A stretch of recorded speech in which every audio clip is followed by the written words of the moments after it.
And that's how you have world peace forever. Don't you hate just coming in at the end of something or cutting into the middle of a discussion? But that's what we have to do, because we try to keep these around 35 minutes. And last week we were in Mark chapter 13, still are, and we had read verse 32 about the day that Jesus returns and the whole era is over, and he gathers his own, and we're going, and now we quit. And so we're still right there. I hope that you listened last week, because it's really important to get the context. Jesus says in verse 32, we'll read it again, all right? No extra charge. But about that day or hour, no one knows, not even the angels in heaven, nor the Son, but only the Father. Be on guard, be alert. You don't know when that time will come. It's like a man going away. He leaves his house and puts his servants in charge, each with their assigned task, and tells the one at the door to keep watch. Therefore, keep watch, because you don't know when the owner of the house will come back, whether in the evening or at midnight or when the rooster crows or at dawn. If he comes suddenly, do not let him find you sleeping. What I say to you, I say to everyone, watch. Now, does that mean that we're to live our lives constantly in fear that Jesus is coming back at any moment? No. Why would we do that? When he comes back, he's coming back as our Savior. That's not fearful. Instead, look at this. He said he gives each of the servants their assigned task. What is your task? To love God and love your neighbor as yourself. Jesus said that wraps up the whole law and the prophets. So do that. What does that look like? Well, frankly, it may look different in Dar es Salaam than it does in Seattle, than it does in Mexico City, than it does in Edinburgh. Whatever it looks like where you are, that's what you do. And we read Scripture to find out how God and man have interacted through the ages, and see, especially in the rest of the New Testament after the Gospels, how did they apply the reality of Jesus to this weird, broken world in which they found themselves. And we can learn lessons from that to help us love God and love our neighbors as ourselves. When Jesus comes, he'll come. It's not up to us. And staring hard won't make him come sooner. He will come when God says it's the right time and not before.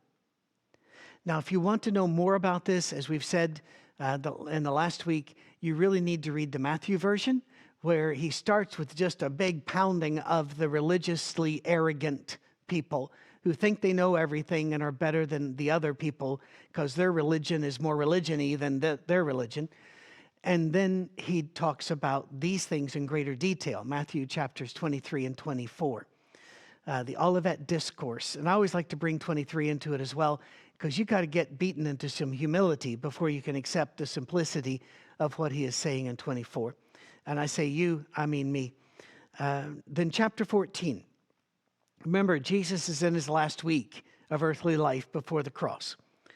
Now, the Passover and the festival of unleavened bread were only 2 days away, and the chief priests and the teachers of the law were scheming to arrest Jesus secretly and kill him. But not during the festival, they said, or the people may riot. So if you want to kill the Son of God, you got to be smart about it, is what they're saying, which we look at this and we go, what? Actually, it's not that hard to understand if you've dealt with humans before. Most of us have met humans, right? What happens if Jesus is recognized by all as the Son of God and the King? Well, several things. The religious elite lose their power immediately because you have your high priest and the Messiah. The priesthood's over. All of their perks are over. Their leadership over the people religiously, and they didn't draw a line between religion and secular, so their power over the people evaporates because now the greater one has come. But add to that, and because that's pretty horrible thoughts right there, but add to that the fact that Rome will come in with everything it's got, and they don't want that to happen either. They want to keep everything as it is. Don't want to change anything. Like 99% of all churches don't want to change anything. They want to keep everything here, keep everything peaceful, even if it's not really good. Let's keep it peaceful. Even if the people in power aren't really Christ-like, let's keep stasis. Let's keep everything the way it's always been. Jesus is not interested in that. In fact, if you don't like change, you've picked the wrong universe, because everything here changes, and that might be a clue about the kind of God we have. Read Romans 1. Everything that can be known about God can be known by the things that he made. So we should be paying attention to the things he made and see what they tell us about our God. Well, Passover, chief priests are plotting to kill him. Jesus is in Bethany, just a few miles from Jerusalem, reclining at the table at the home of Simon the leper. A woman came in with an alabaster jar, a very expensive perfume, made of pure nard. I've had Bible class teachers that then go off on what nard is and how nard's made and how it smelled and how. We don't need that. That's not the point of the story. The point of the story is she brought this incredibly expensive perfume. All right? She broke the jar and poured the perfume on his head. Some of those present were saying indignantly to one another, "Why this waste of perfume? It could have been sold for more than a year's wages and the money given to the poor." And they rebuked her harshly. What, you might be looking at that going, "Oh, but she's pouring it on Jesus." All right, first of all, pouring it on a man you're not married to, that was a bit scandalous. It was a lot scandalous at the time. And one of the rules they had, men and women didn't mess with each other's, they didn't touch, period, but especially not feet and not hair. And so just like in Luke 7 with a different woman, there has been a violation of all the social codes right here. And then second, as I said, it's more than a year's wages. Now, before we get any further, we need to understand that in this story, if we are anybody, we are the apostles making the complaint. I can remember coming back to this country in the 80s. And we bought ourselves a little Plymouth Horizon, which if you don't remember those cars, count yourself lucky. But we thought it was amazing because it could hold 4 medium-sized people. That was incredible. Had automatic transmission. Oh my goodness. Even power steering. We'd come from where we had before a 2-cylinder car, a Citroen 2CV, 0 to 60 by Thursday sometime. And so to have this was amazing. And then a guy in our church pulled up in a brand new Mercedes, and it wasn't one of the lower ones, it was one of the top ones. And I can remember judging him like that and thinking, all that money? That's way too much money. Why would you put that much? I was doing the same thing. Absolutely. I've seen on Twitter and Facebook people putting up videos of a preacher, and they'll say, look at those shoes cost this much, look at the jeans. By the way, I had no idea people were trying to figure that out. If you're trying to figure this out here, Kohl's and clearance sales at Jose Banks. There you go. Feet by Skechers. But why are we doing this? Because a lot of people in the world could look at my things, which were all bought with red tags on them and sales around them, and it's still better than the stuff they own. And they could judge me for it. So don't play that game. But we do, don't we? We do. And it's a shame. So they were missing what was going on. Jesus has told them, we're going, I'm going to be turned in, I'm going to be, suffer and die, you're going to be hauled before courts and all. And they're thinking in their heads, it's probably some metaphor. And so they're concentrating on this woman's wasting money that we could have had and given to the poor. We find in other versions of the story, Judas was really the one leading this, and he was a treasurer, and he really was leading it because he wanted that money in the bag because he liked to steal from the bag. All right? You see, motives are never quite as pure as we paint them to be. Jesus rebuked them harshly. They rebuked her. He says, leave her alone. I don't know how people think Jesus said that, like, leave her alone. No. Jesus was the son of, most people say carpenter, most likely a stonemason, he would have had the muscles and scars and thick tendons of 30 years growing up with that. And that's only a few years in the rearview mirror now. He says, leave her alone.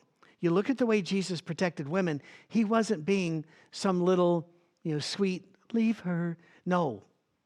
This would have come out as a bark. Why are you bothering her? She's done a beautiful thing for me. The poor you'll always have with you. Now, by the way, that's not dismissive of the poor, saying, oh, you're always going to have poor people around. No, he's saying, no, you want to take care of the poor, you will have that opportunity the rest of your lives.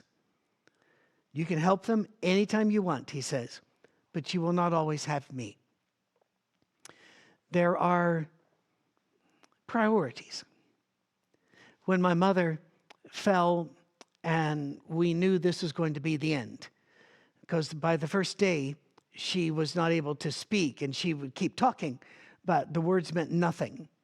We knew this was a brain bleed that was going to take her, and she was in hospice. We were not going to go do massive surgery on a 92-year-old woman's brain. Took her 8 days to die, and we knew she would. That day, we sat with her. The next morning, I went to check on her, saw that this was not going to improve, and I just sat down in a chair, made a call or text to my wife, I can't remember which one, saying, I'm staying here. Everything else is done. Why? Because nothing is greater priority than a person who needs you. Not your work schedule, not anything else. People are the priority. With my staff, I've always done that. No matter where I've lived or worked, I've told them, if your family needs you, I will be very disappointed with you if you are here. Be there. Don't worry about it. If you can't finish your job because of it, tell us what we can pick up, and the rest of it we're going to leave undone. People are the priority. And they weren't getting that. This woman is not the priority at this stage. Jesus is. He's told them he's going to die. He's told them it's going to go sideways with a vengeance in just a couple of days, and they're still not getting it. And he's saying, she gets it. You don't get it. Leave her alone. Stop bothering her. She has done what she could. Can we stop right there? I can remember teachers speaking of other kids and also speaking of me to my parents, saying he has greater potential. He's not living up to his potential. Well, frankly, I think I did okay. But here's the thing. There's not a person on the planet that has lived up to their potential. Not a one. Not a person among us has done the best they could, not only in the whole of their lives, but also in the minutia of the day, the moment of the day. I drove here this morning safely. Nobody died. Got no tickets. But did I drive the best I could? Probably not. Do you understand how that could paralyze a person? I got to do this the best. I got to do this the best. That's actually a mental illness that we treat with counseling and medication. Nobody does the best they could. He didn't say she did the best she could. He said she did what she could. Jesus looks at your day. He understands you. Read Psalm 139. He knows when you stand up, sit down. He understands all the whys behind the words you speak and those you don't. Therefore, he looks at it and goes, that's what they could do. That's good. At night, I do not apologize to God for not doing the best I could. I thank him for my day, ask him to forgive me of my sins, and send me to sleep. That's it. Well, I'll talk about some people, but you know what I mean. God doesn't need me to fall before him and whip myself on the back about how bad I've been. No. I did what I could. You've done what you could. She has done what she could. What a beautiful phrase. She poured perfume on my body beforehand to prepare for my burial. Stop. Cost a huge amount of money. Did it make any difference at all in the flow of history? None. Did it ease Jesus' suffering? Emotionally, maybe for a moment or two, but no. Did it stop the nails and the whips? Nope. Did it stop the diaspora, the coming destruction of Jerusalem? No. But she did what she could in the moment, And maybe we could have done something else with that money, but why are we quibbling over money? She just did what she could. That's all. It's kind of like I can remember once being in hospital, and this is a long time ago, not the recent hospitalization I had, but somebody who knew that I ate fruit and veggies mainly at the time, they bought me one of these fruit bouquets. You've seen them? But this wasn't a one-person bouquet. It was massive. It was just my wife and I, and we had a little girl, and we're looking at that going, that's a lot of pressure. That's fresh fruit already cut. It is wasting as we can't eat this kind of fruit. But we didn't say, what idiots for buying something like this. No, we understood that was their way of showing we love you. We want to do something for you. It's like flowers. I understand that they're beautiful. I don't understand why we give them to each other cut. It's kind of like I saw this thing that was beautiful, therefore I killed it, and I brought it to you so that you may slowly watch it die. A plant in a pot, I get that a lot better. I understand that more. My point being here, do we ridicule them for bringing us flowers even though we have no use for them? No. We understand what that symbolizes. So from now on, try to do that. Try to put the best possible spin on whatever people bring to you, whatever is in their life, put the best possible spin on it. More times than not, you'll be right. More times than not, if you judge them, you'll be dead wrong. He says, I tell you, wherever the gospel is preached throughout the world, what she has done will also be told in memory of her. And right now that prophecy has come true in your hearing. We are still 2,000 years later talking about this woman and about the good she did and how Jesus appreciated it and defended her when small-minded men decided it was best to judge her. Then Judas Iscariot, other versions we know why, one of the 12 went to the chief priests to betray Jesus to them.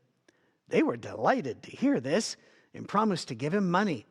So he watched for an opportunity to hand him over. I've had a lot of people worry about Judas.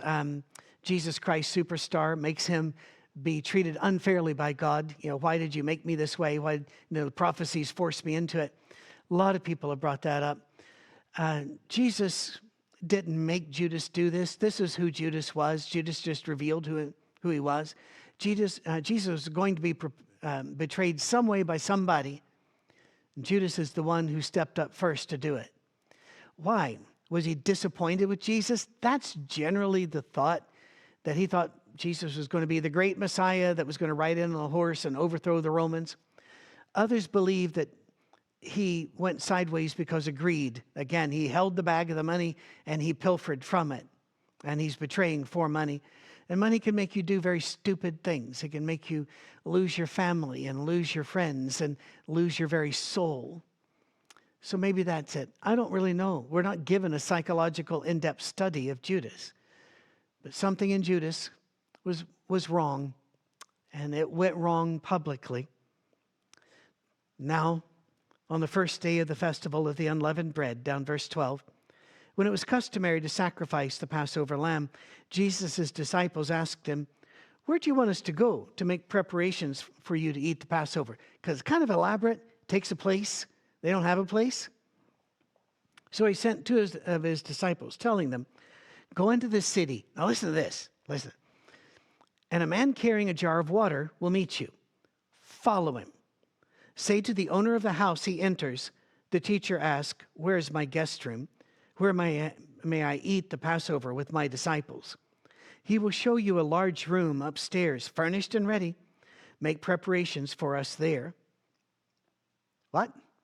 Oh, this isn't all. You take a look at the other Gospels too, Matthew and Luke, and you'll find out that there is going to be a donkey involved too. And he says, when you get to this place, you're going to see there's a colt, a small donkey a young donkey, that nobody has ridden on yet. Go ahead and take him. Anybody ask you, say, the master has need of him, and they'll let you take him. How does this work? I'll tell you how it works.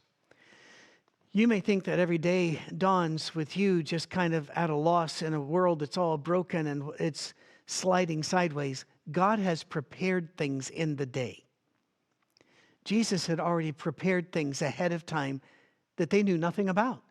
They didn't know the guy with the water jar. They didn't know the guy that owned the house. They didn't know Jesus knew these people. They didn't know God had prepared ahead for them. They say, where should we go prepare something for you? He lets them know, I've already prepared something for you. It's taken care of. Just walk in. Think about that. God's already prepared. I find it amazing that I will walk into a situation worried about, and yes, still at my age, after all my experience, worried about what are my resources? Will I have allies? Is this going to go okay? And then find that God has prepared things ahead of time, that I've got what I need, and here comes a blessing, and here comes the right person at the right time. Now, does this mean my life has gone smoothly? No. And I've got the scars, emotional, psychological, spiritual, and physical, to prove it. But even then, God prepared. All the time, God prepared. It is truly amazing if you start watching for it to see how much God prepares. Think about that. Well, disciples left, went to the city, found things just as Jesus had told them, and so they prepared the Passover. When evening came, Jesus arrived with the 12. While they were reclining at the table eating, he said, truly I tell you, one of you will betray me, one who's eating with me. Now we know from John and the others, the other things occurred before this, but we're not going to do that until we get to those books, okay?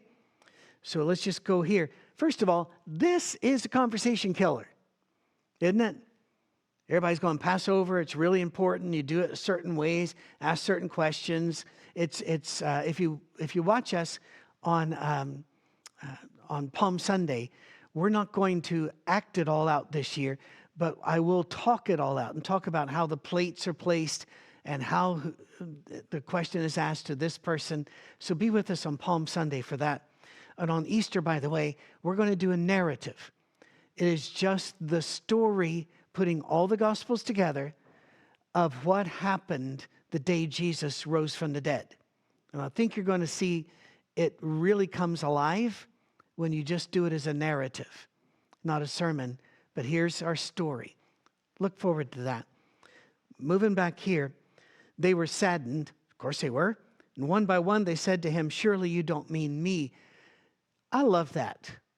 The apostles had not been known for their humility here. And I feel like they come in for a good kicking from us. We need to remember that we're only shown the teachable moments. Most of the time, these guys had faith that far exceeded you and I. But they made mistakes, but this time they didn't. The humility of saying, oh, I hope it's not me. Have I done something wrong? He says, it's one of the 12. One who dips bread into the bowl with me. Now that's what really hurts, because in the first century, you are who you eat with. When you eat with somebody, that means friendship and fellowship and acceptance. And a very person that says, I'm your friend, is the one who's going to turn against you. We all know that, don't we? Nobody can hurt you like a friend who turns on you. Nobody can hurt you like family who turns on you. And especially whenever they go around telling everybody you turned on them. And there's nothing you can do about that. You can't fix that. So all you can do is just live your life and say at the end of it, compare the lives. You know, what was the fruit of the life? Decide from that if you need to judge. But here, it's one of the 12. The Son of Man will go just as it's written about him. He keeps trying to tell him, this is going to happen. It's going to happen, but then he adds, but woe to him who betrays the Son of Man. It'd been better for him if he'd not been born. While they were eating, Jesus took bread, and when he had given it, he broke it and gave it to his disciples. No, to his disciples. Doesn't say to most. Gave it to all. Jesus initiated the Passover, which becomes the Lord's Supper, the Eucharist, the communion, by giving this to Judas too. Why? Because he loved Judas too. He'd come to save Judas as well. He gave it to his disciples and said, "Take it. This is my body." This is the beginning of the Christian celebration, but it is not the beginning of this at all. Christians have been celebrating this for 2,000 years, but Jews had been doing this for 1,500 years before. This is the longest continuous religious celebration in the world by far, by the factors of many, many, many. It is amazing when you look at this. There's nothing can compare to it. We at Our Safe Harbor take the Lord's Supper every Sunday, but that's not the only time we take it. If somebody's going off on a mission trip, we'll take it. If there's a time of great struggle, we'll take it. When I go to visit somebody on death row, sometimes we take communion there. It's important to show this fellowship and love, this commonality of our belief in the Lord of the Passover to this very day. So we do it. And I've heard those people say, well, if you take it every week, it'll lose its meaning. Excuse me? I remember my mother who recently passed several times a day. I've never thought, I got to quit doing this or it's going to lose its meaning.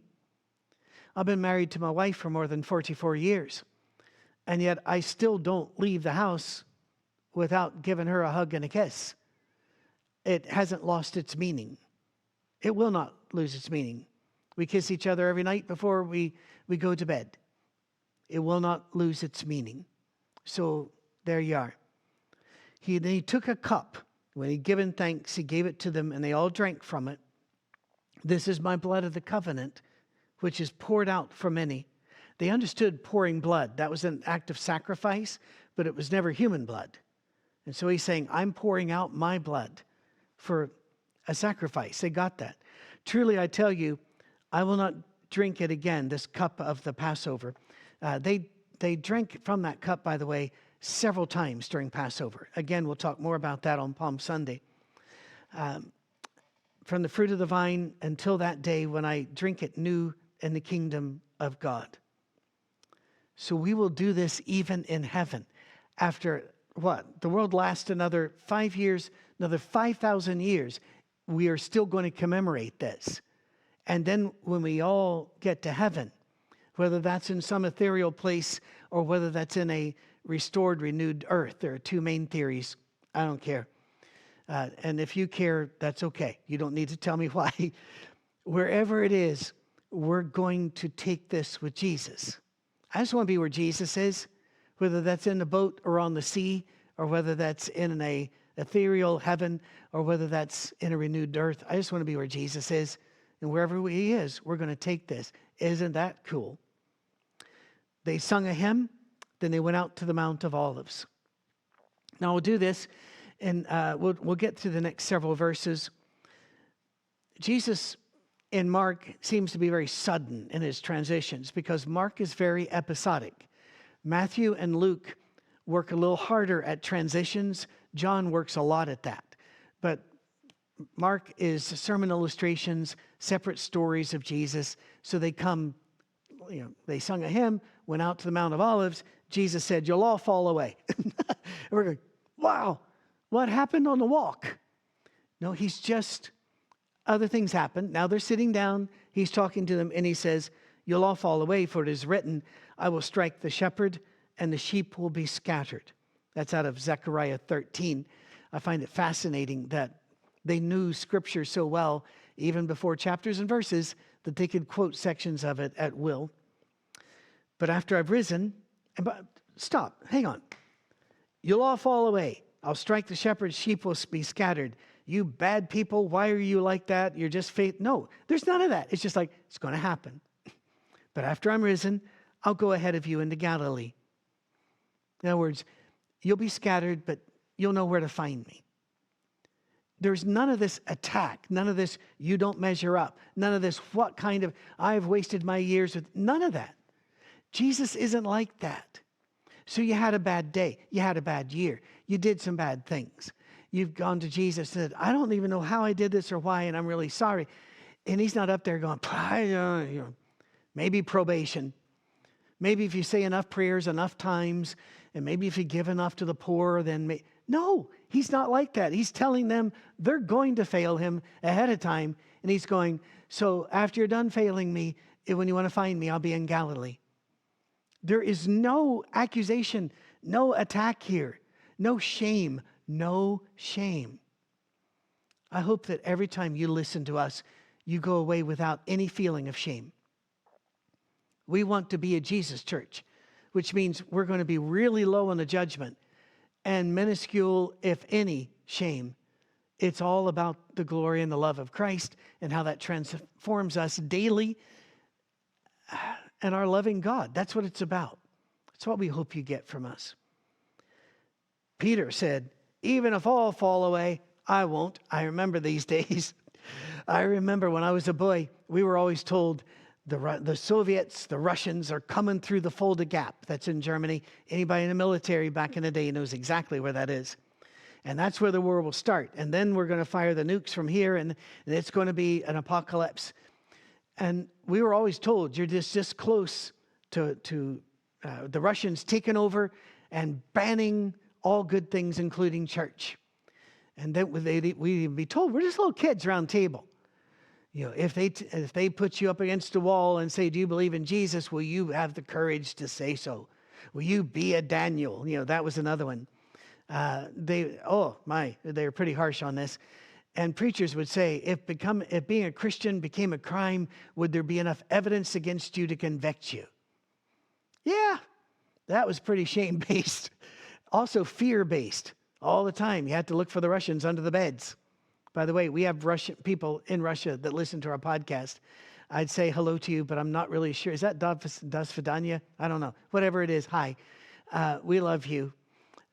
What our elders said to us was said in fear, but probably in love too. So we're not against them, but we look back at that and go, fear, fear, fear. And when we were little kids, guess what we said? We said we'd be faithful, even if all else falls down. You know, no, we wouldn't. Humans. Every human, it has this problem of thinking they're the exception. No, you're not. Truly, I tell you, Jesus said, today, yes, tonight, before the rooster crows twice, you will disown me 3 times.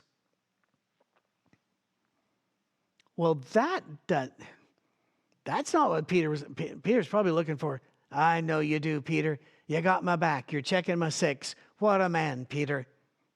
Instead, he goes, no, Peter, you're human. You're going to deny me 3 times, disown me. Peter insisted emphatically, even if I have to die with you, I will never disown you. And all the others said the same. You see, Peter gets the knock in here because Peter says it first. That's who Peter is. The others were thinking it. And so when Peter comes back at Jesus going, no, Jesus, you've got that wrong. Let me tell you about me, Jesus. I will fight and stay, and I will die with you. All the others are going, us too, us too. I love Peter. Sorry, he gets the kicking that he does. But let's remember this. After this all happens, we all know he did. We're going to look at some of this in Mark. It's a lot more fleshed out elsewhere. But even when he does, then Jesus still treats him with dignity and love. In fact, only Luke has it, but it's just one little verse. And Jesus met with Peter on the road. And that's it. Next time we see Peter, he's strong, he's brave, he's ready. Because Jesus forgave him, loved him. It's all right, buddy. You're human. This is new to you. You'll get it. I'm 67. I've never been 67 before. There's no way I'm going to get it right.